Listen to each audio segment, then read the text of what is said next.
ഒരു പരിധി വരെ നമ്മൾ വിജയിപ്പിച്ചത്. പോറ്റിയേ കേറ്റിയേ സ്വർണം തമ്പായി മാറ്റിയേ, പോറ്റിയേ കേറ്റിയേ സ്വർണം ചെമ്പായി മാറ്റിയേ, സ്വർണം കട്ടവനാരപ്പ സഖാക്കളാണ് അയ്യപ്പ, ലോഹം മാറ്റിയതാരപ്പ സഖാക്കളാണ് അയ്യപ്പ, പോറ്റിയേ കേറ്റിയേ സ്വർണം ചെമ്പായി മാറ്റിയേ. ഈ പാട്ട് പാടിയാൽ കേസെടുക്കുമെന്നാണ് പിണറായി വിജയൻ പറഞ്ഞത്. ഞങ്ങൾക്ക് പറയാനുള്ളത്, അത്തരത്തിലുള്ള പോലീസിനെ ഒന്നും പിണറായി വിജയ നീ പടച്ചു വിട്ടിട്ടില്ല. 2 മാസം കഴിഞ്ഞാൽ പിണറായി വിജയനെ ജയിലിലാക്കുന്ന ഇവിടെയുള്ള നല്ല ഒരു ഭരണം ഐക്യജനാധിപത്യ മുന്നണിയിൽ വരും. അതിനായി നമ്മളെല്ലാവരും ഒറ്റക്കെട്ടായി പ്രവർത്തിക്കുക, പ്രയത്നിക്കുക. അതോടൊപ്പം ഇന്ത്യൻ യൂണിയൻ മുസ്ലിം ലീഗിനെ കൂടുതൽ ശക്തിപ്പെടുത്തുക. നിർത്തുന്നു. നമസ്കാരം. ജയ് ഹിന്ദ്. നമ്മുടെ തെരഞ്ഞെടുപ്പ് വിജയത്തിന് ശേഷം ജില്ലാ മുസ്ലിം ലീഗ് കമ്മിറ്റിയുടെ നിർദ്ദേശപ്രകാരം നിങ്ങളെല്ലാവരും ഇന്നിപ്പോൾ ഇവിടെ ലീഗ് ഹൗസിൽ ഒരുമിച്ചിരിക്കുകയാണ്.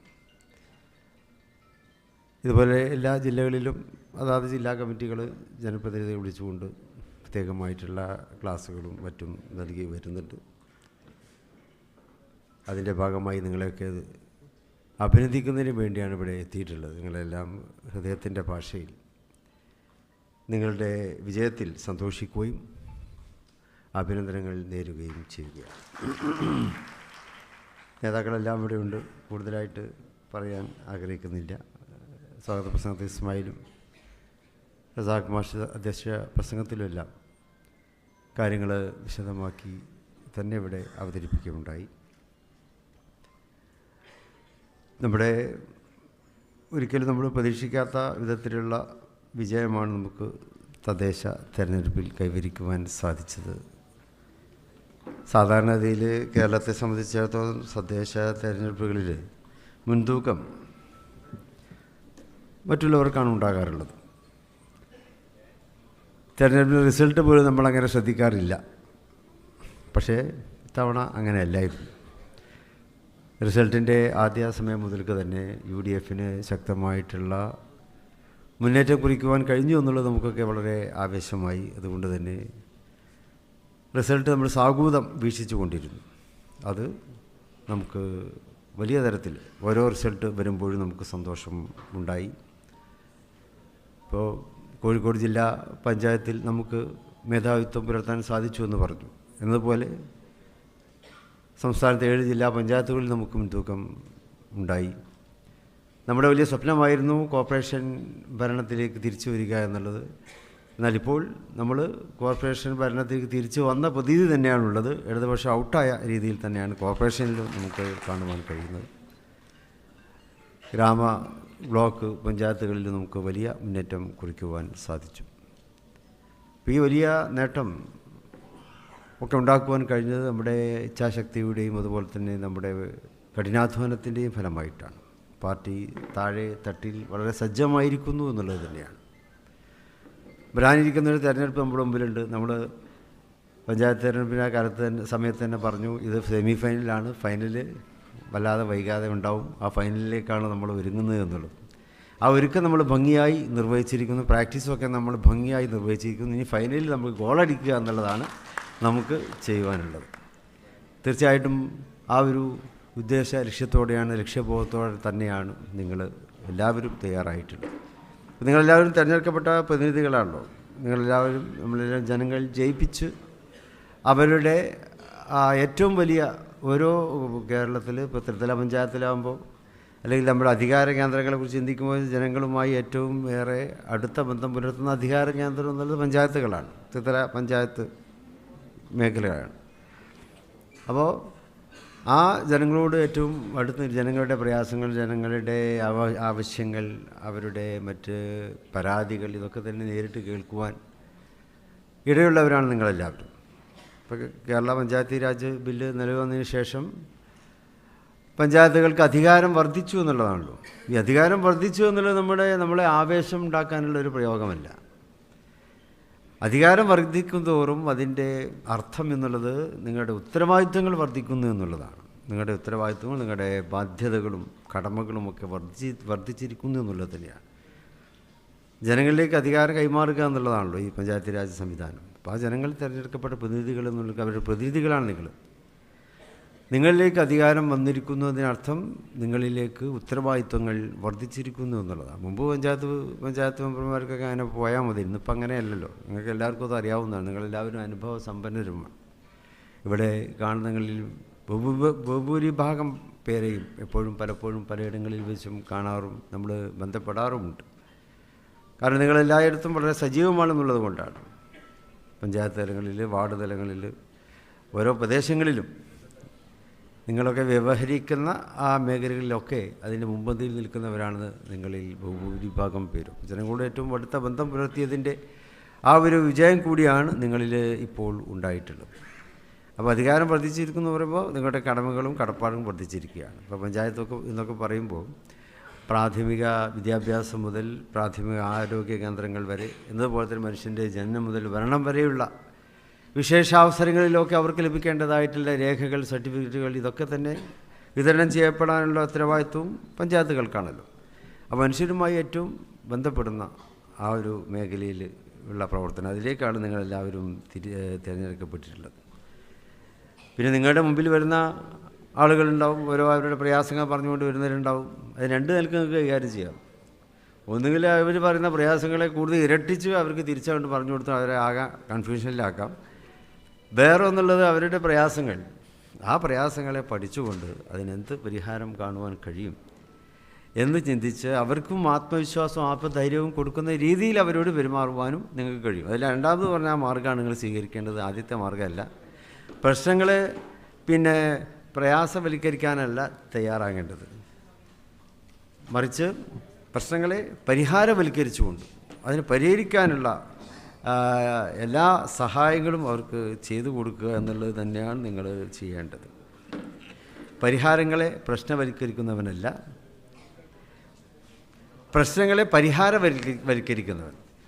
പരിഹാരങ്ങളെ പ്രശ്നവൽക്കരിക്കുന്നവനല്ല, പ്രശ്നങ്ങളെ പരിഹാരവൽക്കരിക്കുന്നവനാണ് യഥാർത്ഥ ജനപ്രതിനിധി എന്ന് നിങ്ങൾ തെളിയിച്ചു കൊടുക്കണം. നിങ്ങളുടെ പ്രവർത്തനങ്ങളിലൂടെ അത് നിങ്ങൾ തെളിയിച്ചു കൊടുക്കുക. പിന്നെ ഇന്നത്തെ സാഹചര്യത്തിൽ നമ്മൾ വികസനമാണല്ലോ പ്രധാന ചർച്ചാ വിഷയമാകുന്നത്. ത്രിതല പഞ്ചായത്തിലാകുമ്പോൾ നമ്മൾ ലോകത്ത് എവിടെ വലിയ വികസനം ഉണ്ടായിട്ടും കാര്യമില്ല.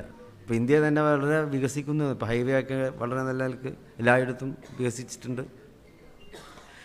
ഓരോ നഗരവും ത്തിലൊക്കെ വികസന പ്രവർത്തനം വളരെ ഏറെ നടക്കുന്നുണ്ട്. പക്ഷേ ഒരു സാധാരണ പൗരനെ സംബന്ധിച്ചിടത്തോളം രാജ്യത്തിൻ്റെ വികസനം എന്നുള്ളത് അവൻ്റെ വീട്ടിൻ്റെ മുമ്പിലുള്ള കാര്യങ്ങളാണ്. അവൻ്റെ വീട്ടിൻ്റെ മുമ്പിൽ നല്ല റോഡുണ്ടോ, അല്ല ഇലക്ട്രിസിറ്റി ഉണ്ടോ, ലൈറ്റ് ഉണ്ടോ, അതിനവരുടെ സ്കൂൾ അവിടെ ഉണ്ടോ, അത് PSC അവിടെ നല്ല നിലക്ക് വർക്ക് ചെയ്യുന്നുണ്ടോ, ഇതൊക്കെ തന്നെ ഒരു സാധാരണ പൗരനെ സംബന്ധിച്ചിടത്തോളം വികസനവും മാറ്റങ്ങളും നേട്ടങ്ങളും ഒക്കെ എന്നുള്ളതാണ്. അവൻ രാവിലെ എണീച്ച് വന്നാൽ അവൻ്റെ കൺമുമ്പിൽ കാണുന്ന അവൻ്റെ പ്രദേശം, ആ പ്രദേശത്ത് ഉള്ള മാറ്റങ്ങളാണ് ഓരോരുത്തരെയും സ്വാധീനിക്കുക. അപ്പോൾ ആ പ്രദേശവുമായി ബന്ധപ്പെട്ടുള്ളവരാണ് നിങ്ങളെല്ലാവരും. അപ്പോൾ ആ കാര്യത്തിൽ അവൻ്റെ മനസ്സിനെ തൃപ്തിപ്പെടുത്തുക എന്നുള്ളത് തന്നെയാണ് നമുക്കൊക്കെ ചെയ്യാനുള്ളത്. പിന്നെ വികസനമൊക്കെ വരുമ്പോൾ നമ്മൾ മണ്ണിനെയും മനുഷ്യനെയും ഓർക്കണം. മനുഷ്യനെ മറന്നുകൊണ്ടുള്ള വികസനത്തിനൊന്നും നിങ്ങൾ കൂട്ടു നിൽക്കരുത്. വികസനം മനുഷ്യനെ ഓർത്തുകൊണ്ട്, മണ്ണിനെയും ഓർത്തുകൊണ്ട്, അത് പ്രകൃതിയെയും ഓർത്തുകൊണ്ട്, പ്രകൃതിയുടെ സന്തുലിതാവസ്ഥകൾക്ക് കോട്ടം തട്ടാത്ത രീതിയിലുള്ള വികസനങ്ങൾ അതിനെ നടപ്പിലെടുത്താനായിരിക്കണം നിങ്ങൾ മുൻതൂക്കം കൊടുക്കേണ്ടത് എന്നുള്ളതുകൂടി സാന്ദർഭികമായി ഞാൻ ഉണർത്തുകയാണ്. അപ്പോൾ നമ്മൾ വികസനത്തിനെതിരല്ല, പക്ഷെ മനുഷ്യനെയും മണ്ണിനെയും ഓർത്തുകൊണ്ടുള്ള വികസനമാണ് നമുക്ക് ആവശ്യമായിട്ടുള്ളത്. പിന്നെ ഉള്ളതെന്താണ്, നാടിനും ഒക്കെ വേണ്ടി പ്രവർത്തിക്കുമ്പോൾ അഴിമതിരഹിതമായ ഒരു ഭരണമാണ് നമുക്ക് മുന്നോട്ട് വയ്ക്കേണ്ടത്. ഇപ്പോൾ നമുക്ക് പറയാം, ഇപ്പോൾ നമ്മൾ ഒരുപാട് നല്ല നല്ല ആൾക്കാരെ ജയിപ്പിച്ചിട്ടുണ്ട്. അവരൊക്കെ പരിശോധിക്കുമ്പോൾ, അവരുടെ റെക്കോർഡുകൾ പരിശോധിക്കുമ്പോൾ അവരൊക്കെ അവരുടെ സേവന മേഖലയിൽ അവരുടെ ഉത്തരവാദിത്വം നിർവഹിച്ച ആ മേഖലയിലൊക്കെ അവർ സമ്പൂർണ്ണമായും പെർഫെക്റ്റ് ആയിട്ടുകൊണ്ട് അവർ പ്രവർത്തിച്ചു എന്നുള്ളതാണ്. പ്രത്യേകിച്ച് അഴിമതിരഹിതമായ ഒരു ഭരണമാണ് മുസ്ലിം ലീഗിൻ്റെ എല്ലാ ഭരണ മേഖലകളിലും നമുക്ക് ഉണ്ടാക്കുവാൻ കഴിഞ്ഞിട്ടുള്ളത് എന്നുള്ളതും ഈ തെരഞ്ഞെടുപ്പിൻ്റെ വിജയത്തിന് കാരണമായിട്ടുണ്ട് എന്നുള്ളതാണ്. ഇപ്പോൾ ഉദാഹരണം, ഇപ്പോൾ നമ്മുടെ മലപ്പുറം ജില്ലയിലൊക്കെ വലിയ പ്രതിപക്ഷമില്ലാത്ത ഒരു ജില്ലാ പഞ്ചായത്ത് തന്നെ നമുക്ക് ഉണ്ടാക്കാൻ പറ്റി. പ്രതിപക്ഷമില്ലാത്ത ഏതാനും ബ്ലോക്ക് പഞ്ചായത്തുകളും അവിടെയുണ്ട്. ഇതൊക്കെ തന്നെ കാരണം അവിടെ ഭരിച്ചുകൊണ്ടിരുന്ന UDFൻ്റെ ഭരണസമിതികൾ, ആ ഭരണസമിതികൾ കാഴ്ചവെച്ചിട്ടുള്ള, അതുപോലെ തന്നെ ആ ഭരണസമിതിയുടെ നേതാക്കന്മാർ കാഴ്ചവെച്ചിട്ടുള്ള, ഭരണാധികാരികൾ കാഴ്ചവെച്ചിട്ടുള്ള വളരെ സുതാര്യമായ ഭരണ പ്രക്രിയകൾ മൂലമാണ് ആ വിജയം നമുക്ക് ഉണ്ടാക്കുവാൻ കഴിഞ്ഞത്. ഇനിയിപ്പോൾ അടുത്ത നിങ്ങൾക്ക് വലിയ വെല്ലുവിളിയാണ് വരുന്നത്. ഇപ്പോൾ നമ്മളൊക്കെ ജനങ്ങൾ വിജയിപ്പിച്ച് കഴിഞ്ഞു. ഇനി അടുത്ത 5 വർഷം കഴിഞ്ഞാലും വിജയിപ്പിക്കണം. അപ്പോൾ അതിന് ഉത്തരവാദിത്തങ്ങൾ പരിപൂർണമായി നിങ്ങളിലേതാണ്. നിങ്ങളുടെ പ്രവർത്തനങ്ങൾ കൊണ്ട് ആ വിജയത്തിന് മാറ്റുകൂട്ടണം എന്നാണ് എനിക്ക് പറയുവാനുള്ളത്. അടുത്ത തവണയും നമുക്ക് ഇതിലും ഉപരിയായ വിധത്തിൽ വിജയത്തിലേക്ക് എത്തുവാൻ സർവശക്തൻ അനുഗ്രഹിക്കട്ടെ. അതിന് നമ്മുടെ പ്രവർത്തനങ്ങൾ അതിനുവേണ്ടി നിങ്ങൾ ആ രീതിയിലായിരിക്കണം ക്രമീകരിക്കേണ്ടതെന്നാണ് എനിക്ക് പറയാനുള്ളത്. ഞാനൊരു കാര്യം പറയുന്നു, വാർത്താമാധ്യമ പ്രതികളൊക്കെ ഉണ്ട്, അവരൊക്കെ ഐക്യകണ്ഠേന പറയുന്ന ഒരു കാര്യമുണ്ട്. കേരളത്തിൽ ഏറ്റവും അധികം സ്ട്രൈക്ക് റേറ്റുള്ള പെർഫോമൻസ് ഉള്ള പാർട്ടി ഇന്ത്യൻ യൂണിയൻ മുസ്ലിം ലീഗാണ് എന്ന് വാർത്താമാധ്യമങ്ങളൊക്കെ ചർച്ചയ്ക്കിടയിലും ഹാങ്ങർമാരും വിവരത്തിൻ്റെ ഇടയിലും ഒക്കെ പറയുന്നുണ്ട്. കിട്ടിയ സീറ്റ് മത്സരിച്ച് ഏറ്റവും കൂടുതൽ ജയിക്കുന്ന സ്ഥിതിയുള്ളതുകൊണ്ടും ഏറ്റവും വലിയ ഭൂരിപക്ഷം ഉണ്ടാക്കുന്നതുകൊണ്ടുമാണ് അത് പറയുന്നത്. സെയ്ദ് സാദിഖ് അലി ശിഹാബ് തങ്ങളുടെ നേതൃത്വത്തിൽ ആയതിനു എന്നും ലീഗ് അങ്ങനെയായിരുന്നു. പക്ഷേ ഇപ്പോൾ അതിനെയൊക്കെ കടത്തിവെട്ടി വലിയ റെക്കോർഡ് ഉണ്ടാക്കി പാർട്ടി മുന്നോട്ട് പോവുകയാണ്. ഇവിടെ പല റെക്കോർഡുകളാണ് തകരുന്നത്. അങ്ങനെയാണല്ലോ, റെക്കോർഡ് തകർക്കലാണ് വിജയത്തിൻ്റെ ഒരളവ് പോലും. മലപ്പുറം ജില്ലയിൽ ജില്ലാ പഞ്ചായത്ത് നമുക്ക് കിട്ടും എന്ന് ഇലക്ഷൻ നടത്താതെ തന്നെ എല്ലാവർക്കും അറിയാം, നമുക്കും അറിയാം, നമ്മുടെ തത്വങ്ങൾക്കും അറിയാം. പക്ഷേ അവിടുത്തെ റെക്കോർഡ് പ്രതിപക്ഷം ഇല്ലാതാക്കി എന്നുള്ളതാണ് അവിടുത്തെ റെക്കോർഡ്. അതൊരു വമ്പൻ ജയം തന്നെ. പക്ഷേ അതിനേക്കാൾ തിളക്കമുള്ളതാണ് കോഴിക്കോട് ജില്ലയിലെ ജില്ലാ ഭരണം പിടിച്ചത്. കോഴിക്കോട് ജില്ലയിലെ ഇത്തവണത്തെ UDFൻ്റെ മുന്നേറ്റം അത് ചെറുതല്ല. സംസ്ഥാന രാഷ്ട്രീയത്തിനെ തന്നെ മാറ്റിമറിക്കാൻ ഇടയാക്കുന്ന, അങ്ങനെ ആവുമെന്ന് കരുതുന്ന രാഷ്ട്രീയ നിരീക്ഷകന്മാർ മുഴുവൻ വിലയിരുത്തുന്ന ഒരു വിജയമാണ് കോഴിക്കോട് ജില്ലയിൽ ഉണ്ടായിരിക്കുന്നത്. സംസ്ഥാന രാഷ്ട്രീയം തന്നെ മാറാൻ പോവുകയാണ്, UDF വരാൻ പോവുകയാണ് എന്നുള്ളതിൻ്റെ ആദ്യത്തെ തെളിവായി പറയുന്നത് കോഴിക്കോട് ജില്ല തൂത്തുവാരി UDF എന്നുള്ളതാണ്. അതിനൊരു അഭിനന്ദനം നിങ്ങൾ അറിയിക്കുന്നുണ്ട്. റസാഖ് മാഷ്, ഉസ്മായിലും ബാക്കി ഇവിടെയുള്ള സംസ്ഥാന സെക്രട്ടറിമാർ, വണ്ടിയസാല തുടങ്ങി, മൈരാജി തുടങ്ങി, ഷാജി തുടങ്ങി, ഞാനത് പറയുന്നില്ല, ഞങ്ങളുടെ സഹപ്രവർത്തകർ മുനീർ സാഹിബ് തുടങ്ങി, അങ്ങനെ എല്ലാവരും വളരെ നന്നായി തവണ, ഞാനേതെങ്കിലും പേര് വിട്ടു പോയിട്ടുണ്ടെങ്കിൽ ക്ഷമിക്കണം, ചെറിയ മീൻ്റെ ഉണ്ടാവാൻ വഴിയുണ്ട്. എല്ലാവരും ഒരു ടീം വർക്കായി, സംസ്ഥാന നേതാക്കൾ, പാർലമെൻ്ററി ബോർഡ്, അതുപോലെ തന്നെ എല്ലാവരും ഒരു ടീം വർക്കായി പ്രവർത്തിച്ച്, പഞ്ചായത്ത് തെരഞ്ഞെടുപ്പ് നമുക്കറിയാം പല പ്രശ്നങ്ങളും അടിത്തട്ടിലുണ്ടാവും, ഗുരുതരമായ പ്രശ്നങ്ങളൊക്കെ ഉണ്ടായിരുന്നു, അതൊക്കെ പരിഹരിച്ച് മുന്നോട്ട് പോയ ആ രീതി, അതിന് ഒരു പ്രത്യേക അഭിനന്ദനം ഞാൻ നിങ്ങൾക്ക് എല്ലാവർക്കും കൂടിയായി, പേര് പറഞ്ഞവർക്കും പറയാത്തവർക്കും എല്ലാവർക്കും കൂടി, വനിതാ ലീഗിൻ്റെ നേതാക്കന്മാർ, സംസ്ഥാന നേതാക്കന്മാരൊക്കെ ഉണ്ട്.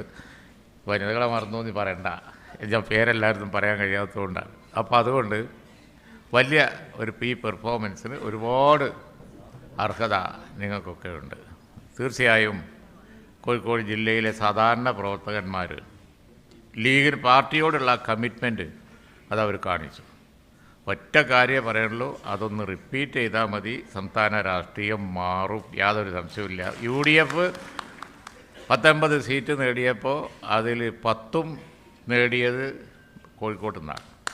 അതങ്ങ് ആവർത്തിക്കാൻ നമുക്ക് കഴിഞ്ഞാൽ സംസ്ഥാന ഭരണം കൂടി ഉണ്ടാവും. നമ്മൾ പല റെക്കോർഡുകളും തകർത്ത് മുന്നോട്ട് പോവുകയാണ്. ജാതിമത വ്യത്യാസമില്ലാതെ എല്ലാവരെയും പാർട്ടി പരിഗണിക്കുന്നുണ്ട്. മലപ്പുറം ജില്ലയിൽ നമുക്കറിയാം, ജനറൽ സീറ്റിൽ തന്നെ വൈസ് പ്രസിഡൻറ്റ് നമ്മുടെ വളരെ പിന്നോക്കം നിൽക്കുന്ന ഒരു വനിതയാണ് എന്നുള്ളത് നമ്മൾ കണ്ടു. അങ്ങനെയൊക്കെയുള്ള ഒരുപാട് റെക്കോർഡുകൾ ഇവിടെ തന്നെ കോഴിക്കോട് തന്നെ. ഇന്നലെ വയനാട്ടിൽ പുരസ്കാരം കൊടുക്കാൻ പോയപ്പോൾ എല്ലാ വിഭാഗത്തിൽപ്പെട്ടവരും പഞ്ചായത്ത് പ്രസിഡന്റുമാരും ചെയർമാന്മാരും ചെയർപേഴ്സൺമാരും ഒക്കെയായി നിരന്ന് നിൽക്കുക. ജാതിമത വ്യത്യാസമില്ല, മുസ്ലിം, ഹിന്ദു, ക്രൈസ്തവ, ആദിവാസി, അതുപോലെ തന്നെ SC ST തുടങ്ങി എല്ലാവരും ഫുൾ റിപ്രസെൻറ്റേഷനാണ്. അപ്പോൾ ഒരു അഭിമാനകരമായ ഒരു സ്ഥിതി പാർട്ടിക്കുണ്ട്. പാർട്ടിയുടെ മതേതരത്വത്തെക്കുറിച്ചൊന്നും ഇനി വർത്തമാനം പറയാൻ ആരും തുനിയണ്ട. അത് തുനിഞ്ഞിട്ട് കാര്യമില്ല.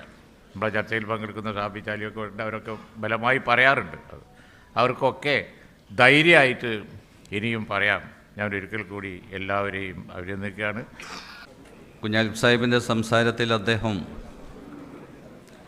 നമ്മോട് ആവശ്യപ്പെട്ടിട്ടുള്ളത് നമ്മുടെ ജില്ല ഇപ്പോൾ നേടിയിട്ടുള്ള ഈ നേട്ടം, ഈ വിജയം നിയമസഭാ തെരഞ്ഞെടുപ്പിൽ ഒന്ന് റിപ്പീറ്റ് ചെയ്തു കൊടുക്കണമെന്നാണ്.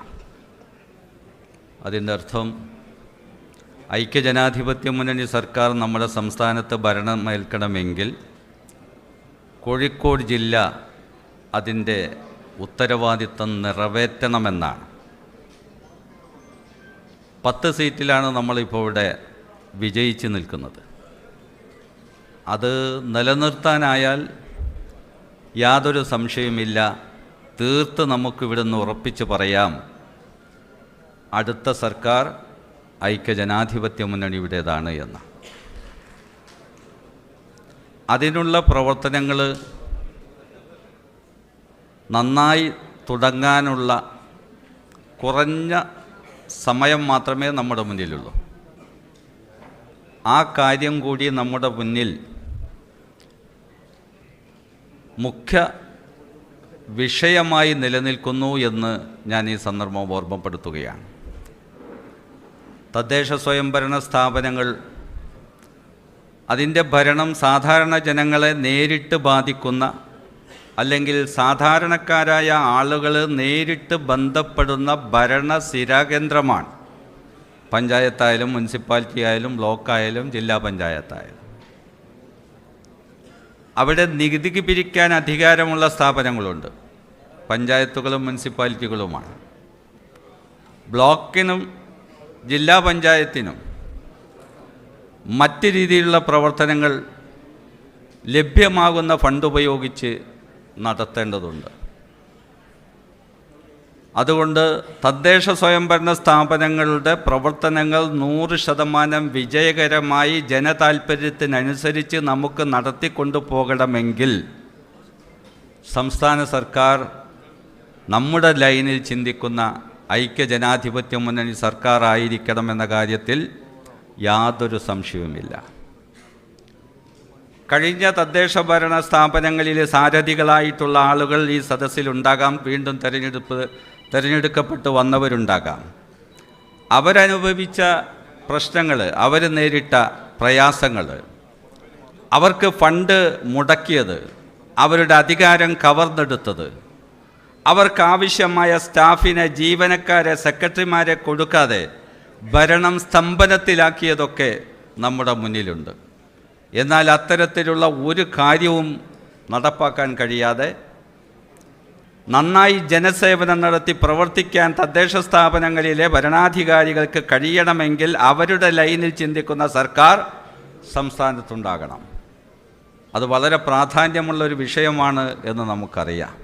അതുമാത്രമല്ല, കഴിഞ്ഞ 10 വർഷമായി നമ്മുടെ സംസ്ഥാനത്തെ ജനങ്ങൾ അഭിമുഖീകരിക്കുന്ന ഗുരുതരമായ പ്രശ്നങ്ങൾ ഈ സർക്കാരിൻ്റെ ജനദ്രോഹകരമായ പ്രവർത്തനങ്ങൾ മാത്രമല്ല, എല്ലാ നിലക്കും തോന്നിവാസം നടത്തുന്ന, ഏകാധിപത്യം നടത്തുന്ന ഒരു സർക്കാരായി ഇപ്പോഴത്തെ പിണറായി സർക്കാർ മാറി എന്ന് നമുക്കറിയാം.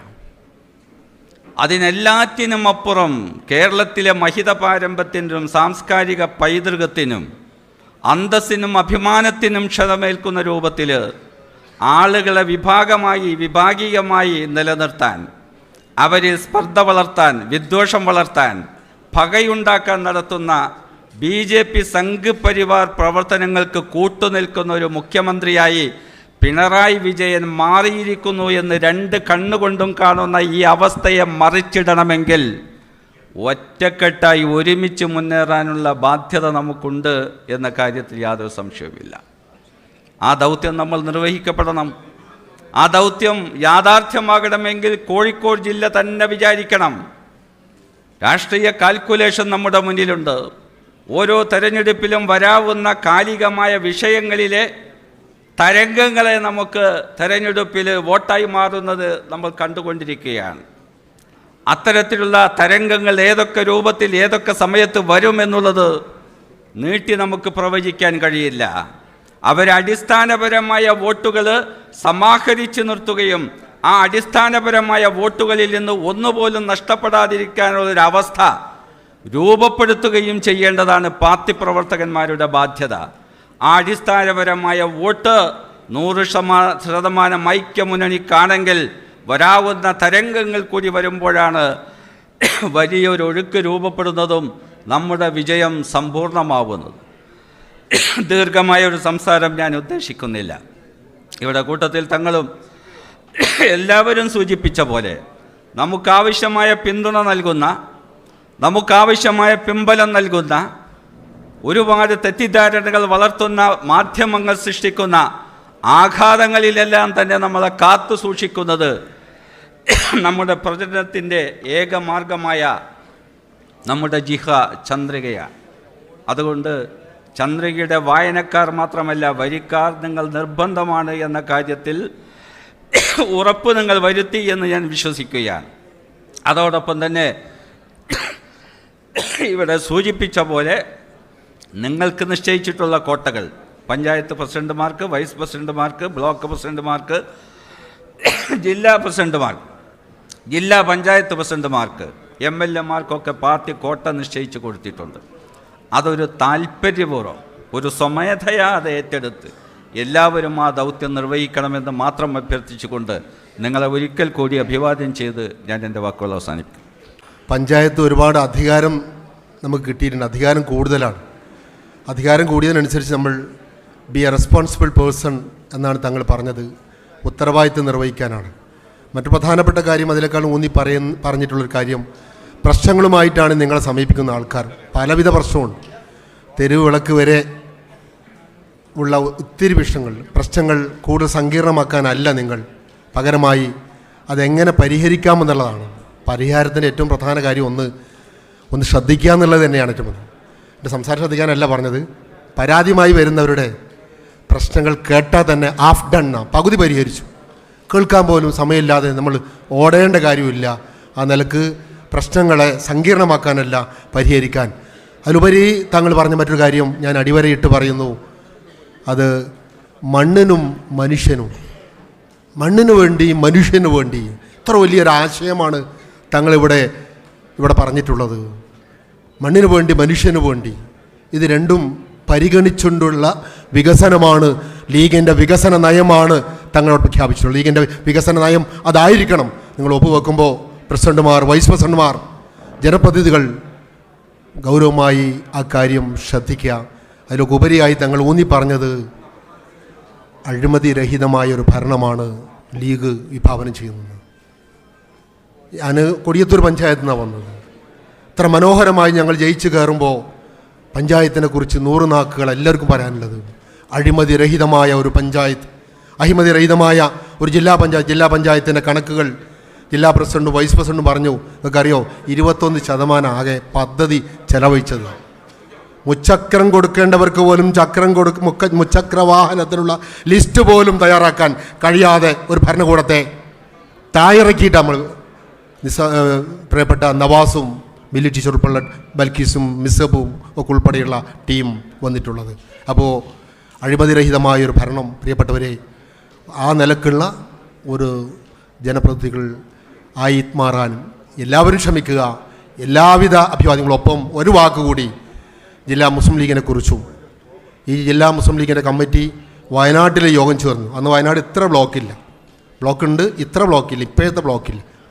നമ്മളൊക്കെ അവിടെ എത്തി 2 ദിവസം അവിടെ ഇരുന്നു. അത് 2 കൊല്ലം, സെപ്റ്റംബർ 23, 2023 സെപ്റ്റംബറില്ല, കൊല്ലം 2 കഴിഞ്ഞു. അന്ന് ആലോചിക്കാൻ റസാഖ് മാഷും ഇസ്മായിലിൻ്റെയും നേതൃത്വത്തിൽ നമുക്ക് കോഴിക്കോട് ജില്ല പിടിക്കണം, ജില്ലാ പഞ്ചായത്ത് പിടിക്കണം, വാർഡ് പിടിക്കണം. അന്നിങ്ങനെ പറഞ്ഞു കൊടുക്കും. 500+ ആണെന്ന് പറഞ്ഞു. ഗ്രാമയാത്ര നടത്തി 500+ എന്ന് പറഞ്ഞപ്പോൾ എന്താ ഒക്കെ നടക്കുമെന്ന് ചോദിച്ചിരുന്നു. നോക്ക് നിങ്ങൾ, ഇതൊന്നും സ്വപ്നതുല്യമല്ല, പകരമായി യാഥാർത്ഥ്യമാണെന്ന് തെളിയിക്കാൻ കൃത്യമായ ലീഡർഷിപ്പ് ഉണ്ടെങ്കിൽ നടക്കുമെന്ന്. അതാണിപ്പോൾ അടുത്ത ഭരണം 9.5 കൊല്ലം ഞങ്ങൾ അനുഭവിക്കുകയാണ്. എല്ലാ അർത്ഥത്തിലും താഴിറക്കാൻ ഏറ്റവും വലിയ ചാൻസ്, സാധ്യത കോഴിക്കോട് ജില്ല ആരോടൊപ്പം നിൽക്കുന്നു എന്നതിനെ മാത്രം ആശ്രയിച്ചാണ്. അതുകൊണ്ട് പ്രിയപ്പെട്ടവരെ, ശക്തമായി മുന്നോട്ട് പോകുക. എല്ലാവിധ ആശംസകളും ഭാവങ്ങളും. ഒരു ഗംഭീര അഭിനന്ദനം നിങ്ങൾക്ക് നൽകാൻ വേണ്ടിയിട്ടാണ് ഞാൻ എഴുന്നേറ്റ് നിന്നത്. വേറൊന്നുമല്ല, ഒരു പഞ്ചായത്ത് മെമ്പർ ആവുകയെന്ന് പറഞ്ഞാൽ ഒരു ചെറിയ കാര്യമല്ല. അസംബ്ലിയിലോ ലോക്സഭയിലോ ഒന്നും മത്സരിക്കുന്നത് പോലെയല്ല. എല്ലാ കുടിക്കടവും പകർത്തി എല്ലാ അടിയാധാരവും പരിശോധിച്ചതിന് ശേഷം ഒരാൾ വോട്ട് ചെയ്യുള്ളൂ. അങ്ങനെ ജയിച്ചു വന്നവരാണ് എൻ്റെ മുമ്പിലിരിക്കുന്ന പ്രിയപ്പെട്ട ജനപ്രതിനിധികൾ. നിങ്ങൾ ഓരോരുത്തരെയും ഹൃദയം ചേർത്ത് അഭിനന്ദിക്കുന്നു. മറ്റൊന്ന്, ഇതിന് നേതൃത്വം കൊടുത്ത കോഴിക്കോട് ജില്ലാ മുസ്ലിം ലീഗ് കമ്മിറ്റി. ടാർഗറ്റ് 500, 497. ഞാൻ വെറുതെ ഇപ്പോൾ കാൽക്കുലേറ്റർ ഒന്ന് അടിച്ചു നോക്കി. ഇസ്മായിൽക്ക ടെക്നിക്കലി 100% മുകളിലാണെന്നൊക്കെ പറഞ്ഞെങ്കിലും ഞാൻ എത്രയാണെന്ന് അറിയാൻ വേണ്ടി കാൽക്കുലേറ്ററിൽ ഒന്ന് അടിച്ചു നോക്കി. 99.4 ആണ് പെർസെൻറ്റേജ്. അങ്ങനെ ഒരു ടാർഗറ്റ് വെച്ചിട്ട് 100% എന്നുള്ള ടാർഗറ്റ് വെച്ചിട്ട് 99.4 അച്ചീവ് ചെയ്യുക എന്ന് പറഞ്ഞാൽ അതൊരു ചെറിയ കാര്യമല്ല. കോഴിക്കോട് ജില്ലാ മുസ്ലിം ലീഗ് നേതൃത്വത്തെ, പ്രിയപ്പെട്ട റസാഖ് മാഷയും ഇസ്മായിൽ കെയും സൂപ്പി കെയും ഉൾപ്പെടെയുള്ള മുസ്ലിം ലീഗിൻ്റെ സംസ്ഥാന നേതൃത്വത്തെയും ഒക്കെ പ്രത്യേകം അഭിനന്ദിക്കുകയാണ്. ഇവർ മാത്രമല്ല, ഇതിൻ്റെ കീഴിലുള്ള കുറേ ഘടകങ്ങളുണ്ട്. മണ്ഡലം കമ്മിറ്റികൾ, പഞ്ചായത്ത് കമ്മിറ്റികൾ, വാർഡ് കമ്മിറ്റികൾ, അവരെല്ലാം അതിൻ്റെയൊക്കെ അപ്പുറത്ത് നമ്മുടെ സാധാരണക്കാരായ പ്രവർത്തകർ അവരെണ്ണയിട്ട യന്ത്രം പോലെ പ്രവർത്തിച്ചതുകൊണ്ടാണ് നമുക്ക് ഈ വിജയമുണ്ടായത്. ഈ വിജയം നേടിയെടുക്കാൻ വേണ്ടി കഠിനാധ്വാനം ചെയ്ത എല്ലാവരെയും ഹൃദയത്തോട് ചേർത്ത് പിടിച്ച് പ്രത്യേകമായി അഭിനന്ദിക്കുകയാണ്. മറ്റൊന്ന്, ലീഗിനെ സംബന്ധിച്ച് ഇവിടെ പറഞ്ഞു. ഇപ്പോൾ കുഞ്ഞാലിക്കുട്ടി സാഹിബ് പറഞ്ഞു സ്ട്രൈക്ക് റേറ്റ്. അപ്പോൾ സ്ട്രൈക്ക് റേറ്റ് സാധാരണ ക്രിക്കറ്റിലാണ് പറയാറുള്ളത്. ക്രിക്കറ്റിൽ ഇന്ത്യൻ കളിക്കാരെ എടുത്ത് പരിശോധിച്ചാൽ 50 ഓവറിൽ ഏറ്റവും വലിയ സ്ട്രൈക്ക് റേറ്റ് ഉള്ളത് വീരേന്ദ്ര സെവാഗനാണ്. 2020 അത് സൂര്യകുമാർ യാദവനാണ്. തെരഞ്ഞെടുപ്പിൽ ഇന്ത്യൻ യൂണിയൻ മുസ്ലിം ലീഗാണ് സ്ട്രൈക്ക് റേറ്റിൽ ഏറ്റവും ഒന്നാമത് നിൽക്കുന്നത് എന്ന് പറയുന്നത് ഒരു വലിയ അഭിമാനമാണ്. ഒരു കാലത്ത് നമ്മളെ കളിയാക്കിയിരുന്നു, കുറ്റിപ്പുറം പാലം കഴിഞ്ഞാൽ പിന്നെ ലീഗില്ല. കാസർഗോഡ് നമ്മുടെ അതിർത്തിയാണ്, മഞ്ചേശ്വരം. ആ മഞ്ചേശ്വരം പഞ്ചായത്ത് ഭരിക്കുന്നത് ഇന്ത്യൻ യൂണിയൻ മുസ്ലിം ലീഗാണ്. നമ്മുടെ തെക്കേ അതിർത്തി തിരുവനന്തപുരത്തെ പെരിങ്ങമല. ആ പെരിങ്ങമല പഞ്ചായത്തിൻ്റെയും ഭരണസാരഥ്യത്തിൽ ഇന്ത്യൻ യൂണിയൻ മുസ്ലിം ലീഗ് എന്ന് പറയുന്ന പാർട്ടി ഉണ്ട് എന്ന് പറയുമ്പോൾ കാസർഗോഡ് നിന്ന് തിരുവനന്തപുരം വരെ കഴിഞ്ഞ തെരഞ്ഞെടുപ്പുമായി താരതമ്യം ചെയ്യുമ്പോൾ ഏതാണ്ട് 1000 മെമ്പർമാരുടെ വർധനമാണ് നമുക്കുണ്ടായത്. ഈ തെരഞ്ഞെടുപ്പിൽ വലിയൊരു ചർച്ചയായത് നമ്മുടെ പാരഡിയാണ്. ശബരിമല അയ്യപ്പൻ്റെ സ്വർണം കെട്ടുന്നതുമായി ബന്ധപ്പെട്ട പാരഡി. പഞ്ചായത്ത് തെരഞ്ഞെടുപ്പ് കഴിഞ്ഞപ്പോൾ അത് പ്രത്യേകം പറയാം, മൊയ്തീൻ കോയ എഴുതി തന്നിരിക്കുകയാണ്. യൂത്ത് ലീഗിന് ഏറ്റവും വലിയ പരിഗണന കോഴിക്കോട് ജില്ലയിൽ കിട്ടിയിട്ടുണ്ട്. യുവാക്കൾക്ക് വലിയ പരിഗണന, അതിന് പ്രത്യേക നന്ദി. അല്ല അത് പോരെ, അതിന് പോരെ, അല്ല മതി, ഗംഭീരാണ്. ജില്ലാ മുസ്ലിം ലീഗിനും എല്ലാ ഘടകങ്ങൾക്കും പ്രത്യേക നന്ദി. കാരണം അതിലേറ്റവും കൂടുതൽ എനിക്ക് തോന്നുന്ന മൊയ്തീൻ കോയ ബേപ്പൂർ മണ്ഡലമാണ് അല്ലേ ഏറ്റവും കൂടുതൽ യുവാക്കൾക്ക് പരിഗണന കൊടുത്തത്. ഞങ്ങൾ അതിൻ്റെ ഒരു കണക്കെടുത്ത് ബേപ്പൂർ മണ്ഡലത്തിനെ പ്രത്യേകം അഭിനന്ദിക്കുകയാണ്. അപ്പോൾ അതിൻ്റെ ഏറ്റവും കുറഞ്ഞ ആൾക്കാരെ ഞങ്ങൾ പറയുന്നില്ല. അപ്പോൾ ഞാൻ പറഞ്ഞത്, കഴിഞ്ഞ ലോക്കൽ ബോഡി ഇലക്ഷനിൽ, ഈ ലോക്കൽ ബോഡി ഇലക്ഷനിൽ വലിയ ചർച്ചയായത് ഒരു പാരഡിയാണ്. ആ പാരഡി കഴിഞ്ഞപ്പോൾ, തെരഞ്ഞെടുപ്പിൻ്റെ റിസൾട്ട് വന്നപ്പോൾ പിണറായി സർക്കാർ ഒരു വലിയ കോമഡിയായി മാറി. അടുത്ത നിയമസഭാ തെരഞ്ഞെടുപ്പ് കഴിയുമ്പോൾ പിണറായി സർക്കാർ ഒരു വലിയ ട്രാജഡിയായി മാറുക തന്നെ ചെയ്യും, ഒരു സംശയം വേണ്ട. ഞാൻ രാഷ്ട്രീയ പ്രസംഗമൊന്നും നടത്തുന്നില്ല. ശബരിമല അയ്യപ്പൻ്റെ സ്വർണം കെട്ടതായിരുന്നു നമ്മൾ കഴിഞ്ഞ ദിവസങ്ങളിലൊക്കെ ചർച്ച ചെയ്തത്. ഇന്നലെ ഇന്നൊക്കെ നമ്മൾ കാണുന്ന വാർത്ത അണ്ടർവെയർ അടക്കം അടിച്ചുകൊണ്ട് പോയൊരു മന്ത്രിയെക്കുറിച്ചാണ്. നിങ്ങൾ ആലോചിച്ച് നോക്കി, ഈ മന്ത്രിസഭയിലല്ലേ ഇങ്ങനെയുള്ളൊരു മന്ത്രിസഭയെ താഴെ ഇറക്കാൻ വേണ്ടി ആളുകൾ കാത്തിരിക്കുകയാണ്. പ്രിയപ്പെട്ടവരെ, സാദിഖലി തങ്ങൾ ഒരു വലിയ ഓർമ്മപ്പെടുത്തൽ നിങ്ങൾക്ക് നടന്നു. ഞാൻ 2 കാര്യം പറയാൻ ആഗ്രഹിക്കുകയാണ്. ഒന്ന്, നമ്മളിപ്പോൾ പഞ്ചായത്ത് മെമ്പർമാരായി, പഞ്ചായത്ത് സ്റ്റാൻഡിംഗ് കമ്മിറ്റി ചെയർമാൻമാരായി, പ്രസിഡന്റുമാരായി, നമുക്ക് വലിയ അധികാരങ്ങളാണ്. നമ്മൾ ഡയസിലേക്ക് കയറിയിരിക്കുമ്പോൾ നമുക്കിങ്ങനെ തോന്നും നമ്മളെല്ലാവരും സാറേ സാറേ എന്ന് വിളിക്കും. നമുക്ക് സഞ്ചരിക്കാൻ വാഹനങ്ങളുണ്ട്. നമ്മൾ ഡയസിലാണ് എന്നൊരു തോന്നൽ നമുക്കുണ്ടാവും. ഞാൻ ഉപദേശിക്കാനും അങ്ങനെ ഞാൻ ജീവിതത്തിൽ ഇന്ന് വരെ ഒരു ജനപ്രതിനിധി പോലും ആകാത്ത ഒരാളാണ്. പക്ഷേ എങ്കിലും ഞാൻ പറയാണ്, ഡയസിലിരിക്കുമ്പോൾ എപ്പോഴും ഓർമ്മ ഉണ്ടാവണം, ഇതെല്ലാ കാലത്തും ഇവിടെ ഇരിക്കില്ല, താഴെ ഇരിക്കേണ്ടവരാണ്. ആ ഓർമ്മയുണ്ടാകുമ്പോൾ ഒരിക്കൽ പോലും നമുക്ക് അഹങ്കാരമോ അഹന്തയോ ഒന്നും നമ്മുടെ മനസ്സിലുണ്ടാവില്ല. മറ്റൊരു കാര്യം, രണ്ടാമത്തെ കാര്യം കൂടി പറഞ്ഞ് ഞാൻ അവസാനിപ്പിക്കുകയാണ്. ഇപ്പോൾ ലീഗിൻ്റെ ഒരു മീറ്റിംഗ് വെക്കുമ്പോൾ പഞ്ചായത്ത് ബോർഡ് പ്രസിഡന്റ് പറയും എനിക്ക് ബോർഡ് മീറ്റിംഗ് ഉണ്ട്. സ്റ്റാൻഡിംഗ് കമ്മിറ്റി ചെയർമാന്മാർ പറയും സ്റ്റാൻഡിംഗ് കമ്മിറ്റി ഉണ്ട്. ലീഗാണ് ഒന്നാമത്. അപ്പം ബോർഡ് മീറ്റിങ്ങും സ്റ്റാൻഡിംഗ് കമ്മിറ്റി മീറ്റിംഗും ഒന്നും വേണ്ടേ? അത് വേണം. പക്ഷേ ലീഗിൻ്റെ മീറ്റിങ്ങിനനുസരിച്ച്, പാർട്ടിയുടെ മീറ്റിങ്ങിനനുസരിച്ച് അതിനെ ക്രമീകരിക്കാൻ, അല്ലാതെ അതിനനുസരിച്ച് പാർട്ടി യോഗങ്ങൾ ക്രമീകരിക്കുക എന്നതിനപ്പുറത്തേക്ക് ഒരു ജനാധിപത്യ രാജ്യത്ത് കക്ഷി രാഷ്ട്രീയമാണ് ഏറ്റവും വലുത്. അതുകൊണ്ടാണല്ലോ ഇലക്ഷൻ കമ്മീഷൻ പോലും വിപ്പ് കൊടുക്കുന്നത്. ആ വിപ്പ് ലംഘിച്ചാൽ ഒരാൾ അയോഗ്യനാകുന്നത് എന്തുകൊണ്ടാണ്? രാഷ്ട്രീയ പാർട്ടിയാണ് ഏറ്റവും പരമപ്രധാനമായിട്ടുള്ളത്. ആ രാഷ്ട്രീയത്തിനനുസരിച്ച് ബോർഡ് മീറ്റിങ്ങും സ്റ്റാൻഡിംഗ് കമ്മിറ്റി മീറ്റിങ്ങും ഒക്കെ ക്രമീകരിക്കാനും പാർട്ടിയാണ് ഏറ്റവും പരമപ്രധാനമായിട്ടുള്ളത്. പാർട്ടി പ്രവർത്തകരെയും പാർട്ടിയും ഒന്നും വിസ്മരിച്ചുകൊണ്ട്, ജനങ്ങളെ മറന്നുകൊണ്ട് ഒരു പ്രവർത്തനം ഒരു മുസ്ലിം ലീഗുകാരന് ഭൂഷണമല്ല എന്നതാണ് പാണക്കാട് സയ്യിദ് സാദിഖ് അലി ശിഹാബ് തങ്ങൾ ഓർമ്മപ്പെടുത്തിയത്. ആ വാക്കുകൾക്ക് അടിവരയിട്ടുകൊണ്ട് അടുത്ത 5 വർഷം കേരളത്തിലെ ഏറ്റവും മികച്ച ജനപ്രതിനിധികളായി നമ്മുടെ പാർട്ടിയുടെ മെമ്പർമാർ മാറട്ടെ എന്നാഗ്രഹിക്കുകയും പ്രാർത്ഥിക്കുകയും ചെയ്തുകൊണ്ട് ഞാൻ എൻ്റെ വാക്കുകൾ അവസാനിപ്പിക്കുന്നു. അഭിവാദ്യങ്ങൾ. അസ്സലാമു അലൈക്കും. തിരഞ്ഞെടുപ്പ് എന്ന് പറയുന്നത് ഒരു കൂട്ടുത്തരവാദിത്തമാണ്. അതിൽ ആർക്കും ഒറ്റയ്ക്കും ഒന്നും നേടാൻ സാധിക്കുകയില്ല. പ്രത്യേകിച്ച് ജനാധിപത്യ സംവിധാനത്തിൽ രാഷ്ട്രീയ പാർട്ടികൾക്ക് വളരെയധികം പങ്കുവഹിക്കേണ്ടതുണ്ട്. കോഴിക്കോട് നഗരമെന്ന് പറയുന്നത് സ്വാതന്ത്ര്യ സമരകാലം മുതൽ ഇന്ന് വരെ ജനാധിപത്യ വിശ്വാസികളാണ്, പൗരബോധമുള്ളവരാണ്. ആ ജനങ്ങളാണ് നിങ്ങളെ വിജയിപ്പിച്ചിട്ടുള്ളത് എന്നുള്ള ബോധം നിങ്ങളുടെ ടേമിൻ്റെ അവസാനം വരെ ഉണ്ടായിരിക്കണം. ജനാധിപത്യത്തിൽ അധികാരമെന്ന് പറയുന്നത് അവകാശമല്ല, മറിച്ച് അത് ഭാരിച്ച ഉത്തരവാദിത്തമാണെന്ന് വാർഡ് മെമ്പർമാർ മുതൽ പഞ്ചായത്ത് പ്രസിഡന്റ്മാർ വരെ സ്റ്റാൻഡിംഗ് കമ്മിറ്റി ചെയർമാൻമാർ വരെ മനസ്സിലെന്നും ഊട്ടിയുറപ്പിക്കേണ്ടതുണ്ട്. ജനങ്ങളാണ് നിങ്ങളുടെ ശക്തി. ജയിപ്പിക്കുന്നത് രാഷ്ട്രീയ പ്രസ്ഥാനമാണ്. കോഴിക്കോട് നഗരത്തിലെ ജനങ്ങളും ഇന്ത്യൻ യൂണിയൻ മുസ്ലിം ലീഗും UDFും ഒത്തൊരുമിച്ച് പ്രവർത്തിച്ചതിൻ്റെ ഭാഗമാണ് നിങ്ങൾ. പക്ഷേ എൻ്റെ മാത്രം കഴിവാണെന്ന് ആരെങ്കിലും ചിന്തിക്കുന്നുണ്ടെങ്കിൽ അത് ഇന്ന് തന്നെ ആ തലയിൽ നിന്നും ഡിലീറ്റ് ചെയ്യണമെന്ന് മാത്രം ഞാനിവിടെ നിങ്ങളോട് അഭ്യർത്ഥിക്കുകയാണ്. നിങ്ങളുടെ പ്രവർത്തനമാണ് നാളത്തെ പാർട്ടിയുടെ വിജയം. നമ്മളൊന്ന് ആലോചിച്ച് നോക്കൂ, ജനങ്ങളാണ് നിങ്ങളെ ജയിപ്പിച്ചത്. അതുകൊണ്ട് വെറും ഫയലുകൾ നീക്കുക മാത്രമല്ല നിങ്ങളുടെ കടമ എന്ന് ഞാൻ ഓർമ്മപ്പെടുത്തുന്നു. ഫയലുകൾ അങ്ങ് നീങ്ങും, അതോടൊപ്പം തന്നെ ജനങ്ങളോടൊപ്പം നിന്നുകൊണ്ട്, ജനങ്ങളെ കേട്ടുകൊണ്ട്, നല്ലൊരു കേൾവിക്കാരായിക്കൊണ്ട് ജനങ്ങൾക്ക് വേണ്ടി പ്രവർത്തിക്കുന്ന ജനപ്രതിനിധികളായി നിങ്ങൾ മാറട്ടെ എന്ന് മാത്രം ഞാനിവിടെ ആശംസിക്കുന്നു. നിത്യജീവിതത്തിലെ ജനങ്ങളുടെ കാര്യങ്ങൾ ബന്ധപ്പെട്ടാണ് നിങ്ങൾ പ്രവർത്തിക്കുന്നത്.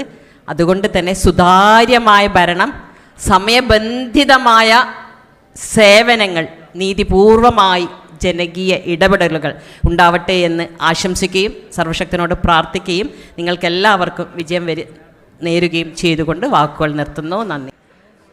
ഈ പറഞ്ഞതുപോലെ 500+ മിഷൻ എന്ന് പറയുന്ന ഒരു നിയത്തോടുകൂടി ആ ഒരു പ്രചാരണ തന്ത്രം ഉപയോഗിച്ചുകൊണ്ട് കോഴിക്കോട് ജില്ലാ മുസ്ലിം ലീഗ് മുന്നോട്ട് വെച്ച ഒരാശയത്തെ നേരത്തെ PK ഫിറോസ് സൂചിപ്പിച്ചതുപോലെ 100% ലക്ഷ്യമിടുമ്പോൾ 94 ആ ലക്ഷ്യം എത്തുമ്പോൾ അതിന് പിന്നിൽ പ്രവർത്തിച്ച് അതിന് പിന്നിലുണ്ടായിരുന്ന ആ ഐക്യത്തെ എത്രമാത്രം അഭിനന്ദിച്ചാലും മതിയാവില്ല. ജില്ലാ മുസ്ലിം ലീഗും കോഴിക്കോട് ജില്ലയിലെ മുഴുവൻ സംസ്ഥാന ദേശീയ ഭാരവാഹികളും ഒന്നടങ്കം ഒറ്റക്കെട്ടായി നിന്ന് പ്രവർത്തിക്കുകയും അതുപോലെ തന്നെ താഴെത്തട്ടിലുള്ള ഓരോ മണ്ഡലവും പഞ്ചായത്തും വാർഡുകളും എല്ലാ കമ്മിറ്റികളുടെയും നേതാക്കന്മാർ അങ്ങേയറ്റത്തെ കൂട്ടായ്മയോടുകൂടി പ്രവർത്തിച്ചതിൻ്റെ ഒരു ഫലമാണ് ഇന്ന് വരെ കിട്ടാത്ത അത്ര മനോഹരമായ ഒരു വിജയം നമുക്ക് ജില്ലയിൽ കരസ്ഥമാക്കാൻ സാധിച്ചത്.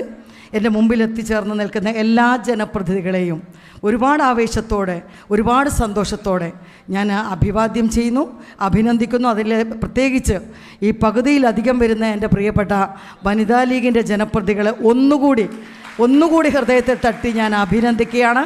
നമ്മുടെ വനിതാ ലീഗ് ഈ നാട്ടിൽ നടത്തിയ സേവനത്തിൻ്റെ ഏറ്റവും വലിയ ഒരു നല്ല ഒരു പ്രതീക്ഷ, ഒരു മുഖമായി നിങ്ങൾക്കൊക്കെ ഇവിടെ എത്തിച്ചേരാൻ കഴിഞ്ഞു, നിങ്ങളൊക്കെ ഈ വിജയം കൈവരിക്കാൻ സാധിച്ചു എന്നുള്ളതിൽ ഒരുപാട് അഭിമാനത്തോടു കൂടിയാണ് ഒരു വനിതാ ലീഗിൻ്റെ സ്റ്റേറ്റ് ജനറൽ സെക്രട്ടറി എന്ന നിലയിൽ ഞാൻ നിങ്ങളുടെ മുമ്പിൽ നിൽക്കുന്നത്. പക്ഷേ മുന്നോട്ട് പലരും സൂചിപ്പിച്ചതുപോലെ നാളെ ഏറ്റവും മികച്ച ഭരണാധികാരികളായി, നാളെ ഏറ്റവും മികച്ച, നേരത്തെ അവർ സൂചിപ്പിച്ചതുപോലെ മണ്ണും മനസ്സും അറിയുന്ന ജനപ്രതിനിധികളായി, അഴിമതിരഹിതമായ ഭരണം നടത്തുന്ന ഭരണാധികാരികളായി എൻ്റെ പ്രിയപ്പെട്ട എല്ലാ ജനപ്രതിനിധികൾക്കും മുന്നോട്ടുള്ള വിജയം ഉറപ്പുവരുത്താൻ സാധിക്കട്ടെ എന്ന് മാത്രം ഈ വൈകിയ വേളയിൽ ആശംസിച്ചുകൊണ്ട് ഒരിക്കൽ കൂടി എല്ലാവരെയും ഹൃദയത്തോട് ചേർത്ത് വെച്ചുകൊണ്ട് അഭിനന്ദിച്ചുകൊണ്ട് ഞാൻ എൻ്റെ എളിയ വാക്കുകൾ ഉപസംഹരിക്കുന്നു. അസ്സലാമു അലൈക്കും വറഹ്മത്തുള്ളാഹി വബറകാതുഹു. നമുക്കറിയാം, ഈ നമ്മളൊക്കെ ഇവിടെ എത്തിച്ചേർന്നത്, ജനപ്രതിനിധികളായത് ഇന്ത്യൻ യൂണിയൻ മുസ്ലിം ലീഗ് എന്ന രാഷ്ട്രീയ പാർട്ടിയുടെ കീഴിലാണ്. നമുക്കാദ്യമായി ബോധ്യമുണ്ടാവേണ്ടത് അതാണ്. മറ്റൊന്ന്, മുസ്ലിം ലീഗ് കോഴിക്കോട് ജില്ലയിൽ ഈ തെരഞ്ഞെടുപ്പിൽ ദളിത് ലീഗിനെ വലിയ പരിഗണനയാണ് നൽകിയത് എന്ന് അഭിമാനത്തോടു കൂടി പറയുകയാണ്. എൻ്റെ സഹപ്രവർത്തകരായ ആളുകളോട് എനിക്ക് പറയാനുള്ളത്, ആദ്യം മുസ്ലിം ലീഗ് പാർട്ടി, ആ പാർട്ടിയെക്കുറിച്ച് പഠിക്കുക. മുസ്ലിം ലീഗ് പാർട്ടികൾ നിങ്ങൾക്ക് തന്നിട്ടുള്ള ഈ നല്ല സുരക്ഷിത കവചം ഉപയോഗപ്പെടുത്തുക. അതോടൊപ്പം തന്നെ ദളിത് ലീഗ്, നിങ്ങളൊക്കെ ദളിത് ലീഗിൻ്റെ പ്രവർത്തകന്മാരായി വരും കാലങ്ങളിൽ മുസ്ലിം ലീഗിന് വലിയ സംഭാവനകൾ നൽകുക. അങ്ങനെയാണ് നമ്മൾ ഈ പാർട്ടിയുടെ ശക്തി ഐക്യജനാധിപത്യ മുന്നണിയിൽ കാണിക്കേണ്ടത് എന്ന് ഓർമ്മപ്പെടുത്തുകയാണ്. മറ്റൊന്നും സംസാരിക്കുന്നില്ല. പിന്നെ നമ്മളൊക്കെ, ഞാനും ഒരു ജനപ്രതിനിധിയാണ്, കുന്നമംഗലം ബ്ലോക്ക് പഞ്ചായത്തിലേക്കാണ് മത്സരിച്ചത്, വിജയിച്ചു. ദൈവത്തിന് നന്ദി പറയുകയാണ്. അതോടൊപ്പം തന്നെ നമ്മളൊക്കെ വിജയിപ്പിച്ചത് ഒരുപാട് അധ്വാനം ചെയ്ത ആളുകളുണ്ട്, നമ്മുടെ പാർട്ടിയുണ്ട്. അതോടൊപ്പം ഒരു പരിധി വരെ നമ്മൾ വിജയിപ്പിച്ചത് പോറ്റിയേ കേറ്റിയേ സ്വർണം തമ്പായി മാറ്റിയേ, പോറ്റിയേ കേറ്റിയേ സ്വർണം ചെമ്പായി മാറ്റിയേ, സ്വർണം കട്ടവനാരപ്പ സഖാക്കളാണേ അയ്യപ്പ, ലോഹം മാറ്റിയതാരപ്പ സഖാക്കളാണേ അയ്യപ്പ, പോറ്റിയേ കേറ്റിയേ സ്വർണം ചെമ്പായി മാറ്റിയേ. ഈ പാട്ട് പാടിയാൽ കേസെടുക്കുമെന്നാണ് പിണറായി വിജയൻ പറഞ്ഞത്. ഞങ്ങൾക്ക് പറയാനുള്ളത്, അത്തരത്തിലുള്ള ഒരു പോലീസിനെ ഒന്നും പിണറായി വിജയ നീ പടച്ചു വിട്ടിട്ടില്ല.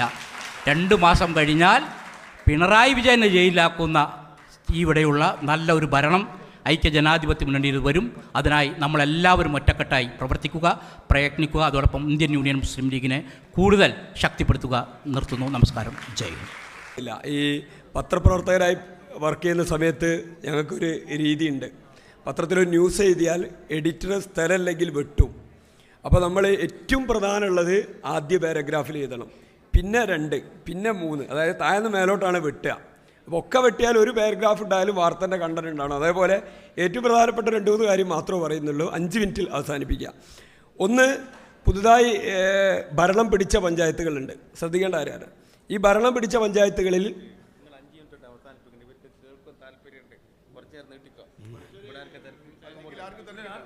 അല്ല, പുതുതായി ഭരണം പിടിച്ച പഞ്ചായത്തുകളിൽ ഉണ്ടാകുന്ന എനിക്കൊരുപാട് കോള് വരുന്നുണ്ട്. കാരണം ഞാൻ കിട്ടാത്ത പഞ്ചായത്തിലൊക്കെ ക്ലാസ് എടുക്കാൻ പോകുമ്പോൾ, ഭരണം കിട്ടാത്ത പഞ്ചായത്തിൽ ഞാൻ അവരെ പ്രചോദിപ്പിച്ചൊരു കാര്യം പറയും. എന്താ, 10-25 ജീവനക്കാരെ നമുക്ക് വെക്കാം അല്ലേ, എല്ലായിടത്തും വന്ന് പറഞ്ഞാൽ. അപ്പോൾ ഈ ഭരണം കിട്ടിയതിന് പിറ്റേന്ന് മുതൽ കോള് തുടങ്ങിയിട്ടുണ്ട്, എങ്ങനെയാ വെക്കുക. ഒറ്റയടിക്ക് അതിലേക്ക് പോകണ്ടെന്ന് ആദ്യം പറയുന്നത്. അതിനൊരു തീരുമാനം ഉണ്ടാവും, ആലോചിച്ചിട്ടോ ചെയ്യാവും. ആരെങ്കിലും അബദ്ധത്തിൽ ഏതെങ്കിലും പഞ്ചായത്ത് അങ്ങനെ ഉള്ള ആളെ മാറ്റി പുതിയത് വെച്ച് കഴിഞ്ഞാൽ, അത് കോടതിയിലെത്തിക്കഴിഞ്ഞാൽ നിലവിലുള്ള സാഹചര്യത്തിൽ ഇടതുപക്ഷ ഗവൺമെൻറ്റാണ്, ഗവൺമെൻറ് ഒപ്പീനിയൻ ചോദിക്കും. എന്ന് കരുതി മാറ്റണ്ടെന്നല്ല. 3 മാസത്തേക്കാണ് ഇപ്പോൾ പിന്നെ പഞ്ചായത്തിലെ സ്റ്റാഫിനൊക്കെ താൽക്കാലികമായിട്ട് വെക്കുക, അതൊക്കെ മാറ്റാം. അതായത് ഒരു ഒപ്പീനിയൻ പാർട്ടി ലീഡർഷിപ്പിനോട് ചോദിച്ചിട്ടോ ഭരണസമിതി അംഗങ്ങൾ അത്തരം നടപടികളിലേക്ക് കടക്കാവൂ എന്നുള്ളതാണ് ഒന്നാമത് പറയാനുള്ളത്. ഏറ്റവും പ്രധാനപ്പെട്ട കാര്യം, അതിൽ അബദ്ധം കാണിക്കരുത്. ചെയ്യേണ്ടതെന്നല്ല അതിൻ്റെ അർത്ഥം ഞാൻ പറഞ്ഞില്ല കേട്ടോ. ഇനി അവിടെ പോയിട്ട് പറയണ്ട ഷർഫുദ്ദീൻ പറയുന്ന ആരിപ്പം മാറ്റണ്ട എന്നല്ല. മാറ്റേണ്ടതും മാറ്റേണ്ടാത്തതും ഒക്കെ ഉണ്ട്. ഇപ്പോൾ ടെക്നിക്കൽ അസിസ്റ്റൻറ്റ് കരാർ കാലയളവുണ്ട്, അത് കഴിഞ്ഞാൽ എന്ത് ചെയ്യണം എന്നുള്ള ഓർഡർ പരിശോധിക്കണം. അതിൻ്റെ ലീഗൽ ഒപ്പീനിയൻ നമ്മൾ തേടിക്കൊണ്ടിരിക്കുന്നുണ്ട്. നിങ്ങൾക്ക് കൃത്യമായിട്ടുള്ള അതിൻ്റെ നിർദ്ദേശം തരൂ എന്നേ പറഞ്ഞതിൽ അർത്ഥമുള്ളൂ. 1. 2, ചന്ദ്രിക ചേർത്തുന്നതിനെ പറ്റിയല്ല, അതാണല്ലോ ബേജാറ്. അത് ചേർത്തണോ, അത് ലീഡേഴ്സ് പറഞ്ഞിട്ടുണ്ട്. പരസ്യം അത് നമുക്കൊരു മെനക്കെടുമില്ലല്ലോ, ഉണ്ടോ? നമ്മളൊരു ഭരണം പിടിച്ചു പഞ്ചായത്തിൽ, അവിടെ പരസ്യം കൊടുക്കുക ആരാന്നുള്ളത് നമ്മൾ മനസ്സിലാക്കണം. ആരാ കൊടുക്കുക? മിക്കവാറും പദ്ധതി ക്ലർക്കാണ് പരസ്യം കൊടുക്കുക. അപ്പോൾ ഈ ഓഡിറ്റർമാർ ചിലപ്പോൾ എഴുതി വെക്കാറുണ്ട്. എൻ്റെ പഞ്ചായത്തിലൊക്കെ എഴുതിയിട്ടുണ്ട്, ചന്ദ്രികയിലും വീക്ഷണത്തിലും പരസ്യം കൊടുക്കും. അപ്പോൾ അവർ എഴുതി വെക്കും